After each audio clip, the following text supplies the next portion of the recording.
मस्तपैकी हिवाळ्या ऋतूतलं मस्तपैकी थंडी आणि थंडीतली ही पहाट आणि पहाट म्हणले की सकाळची थंडीचं तर चहा प्यायला लागतो. त्यामुळं मम्मी म्हणली जाऊ पहिला गवती चहा आण जा. गवती चहा घ्यायचा म्हणजे शरीराला चांगला असतो, आयुर्वेदिक असते. त्यामुळं दररोज आमच्या घरात सकाळी गवती चहानंच चहा पिला जातो. मम्मी देवपूजा करत असताना मम्मी म्हणली आज मार्गशीर्ष महिना आहे, पहिला गुरुवार आहे, देवारातला नारळ तेवढं जाऊन लावून या जावा. त्यासाठी नारळासाठी आम्ही केला खड्डा. तुम्ही बघू शकता 10 फूट खड्डा मारला आहे. आणि झाडे लावा आणि झाडे जगवा ह्यातनं हा आम्हाला संदेश द्यायचा आहे. चांगलं ऑक्सिजन पाहिजे असलं तर झाड हे लावलंच पाहिजे प्रत्येकानं. त्यामुळे झाडे लावा आणि झाडे जगवा. केवढं मोठं झाड झालं बघा.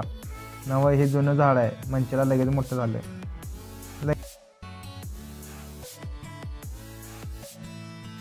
पप्पा म्हणाले येताना हत्ती गवताचा एक बिंडा आण, कारण वैरण संपलेली होती. त्यामुळं हत्ती गोत कापायला लागले. हत्ती गोत कापूपर्यंत एक बिंडा झालेला कळालं पण नाही. आणि अशी रानातली कामं करत जावा.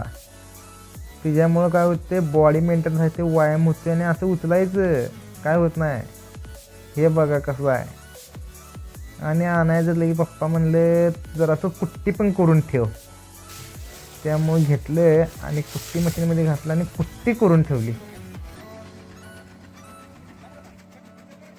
लगेच लागली होती मला भूक.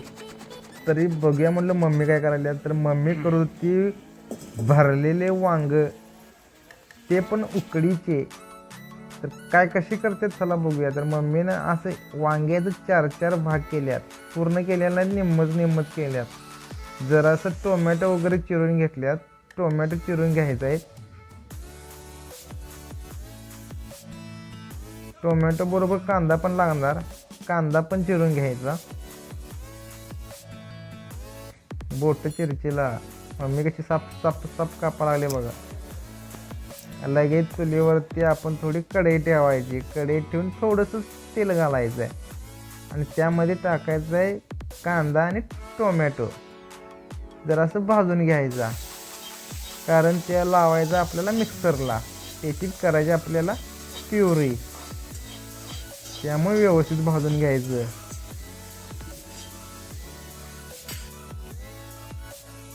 भाजतानाच त्यामध्ये टाकायचं आहे जिरे, मीठ आणि भाजून घ्यायचं व्यवस्थित आणि एका प्लेटमध्ये काढायचं. तोपर्यंत मम्मीने इकडे काय शेंगदाणे होते मिक्सर लावलेले, त्यामध्ये चटणी मिक्स केली. कारण आता हे आपल्याला पाहिजे आहे. थोडंसं जरासं हळद घातली. हे लावाय आपल्याला भरायचं त्या वांग्यामध्ये, चिरलेल्या वांग्यामध्ये हे भरायचं वाटण. आणि मगाशी आपण भाजलेली प्युरी केलेली होती ते मग ह्यात मिक्स करायचं. आणि ह्यात जरासं कोथिंबीर टाकायची, म्हणजे आधीमध्ये चांगलं लागते. आणि अशी वांगी घ्यायची एक आणि त्या वांग्यामध्ये हे सारण भरायचं आहे बघा. जसं तुम्ही कानुल्यात सारण भरता तसं हे वांग्याचं सारण ह्यात भरायचं.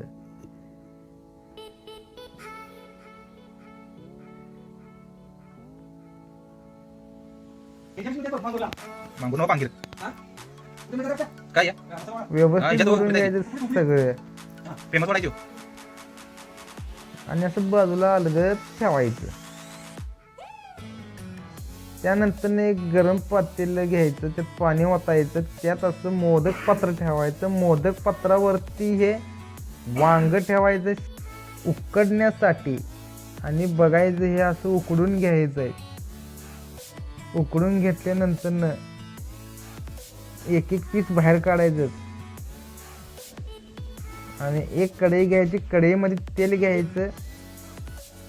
तेलमध्ये जिरं मोहरी टाकायची, शहाजिरे टाकायचे थोडेसे. त्याचमध्ये मीठ टाकले, मीठ टाकायचं. कांदा टाकून घ्यायचा आणि मिक्स करायचं. आणि त्यामध्ये आपण ॲड करायची आहे प्युरी. व्यवस्थित मिक्स करून आणि राहिलेला मसाला पण त्यात टाकायचा. वांग्याला लावलेला राहिलेला मसाला असतोय मात्र करायचं नाही, ते बी त्यात मिक्स करून घ्यायचं आणि व्यवस्थित परतून घ्यायचं. आणि हे झाला आपली गिरवी टाईप मसाला, गिरवी टाईप झालं यात. आणि ह्यात आपण टाकणार आता वांग. ही उकळलेली वांगी ह्यात मिक्स करायचं आणि परतून घ्यायचं.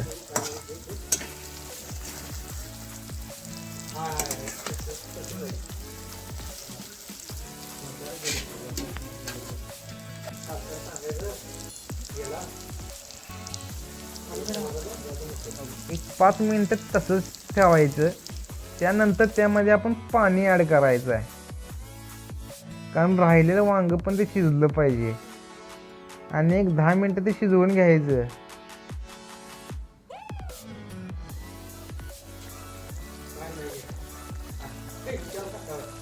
शिजवताना त्याच्यावर ठेवायचं आता प्लेट, म्हणजे वाफेने पण जरा निम्म शिजून दे, त्यामुळे असं प्लेट झाकायचं. आणि आता तुम्ही प्लेट काढून झालं बघता तर कसलं मस्तपैकी वांग शिजलेलं आहे. झणझणीत झाले चुलीवरचं धरलेले वांग. लगेच वांग्याबरोबर खायला लागणार आपल्याला भाकरी, ती पण बाजरीची. तर तुम्हाला माहिती आहे आमच्या मम्मीचा विषय वेगळा असतो. भाकरी करताना मम्मी तर 2 मिनिटात भाकरी करते. आता बघूया ही मम्मी जी भाकरी करणार आहे ती चुलीवरती फुगते की नाही. आणि जर तुम्ही माझा पहिला व्हिडिओ बघितला नसेल भाकरी कशी फुगते, तर डिस्क्रिप्शनमध्ये मी लिंक देतो, ती जाऊन बघा.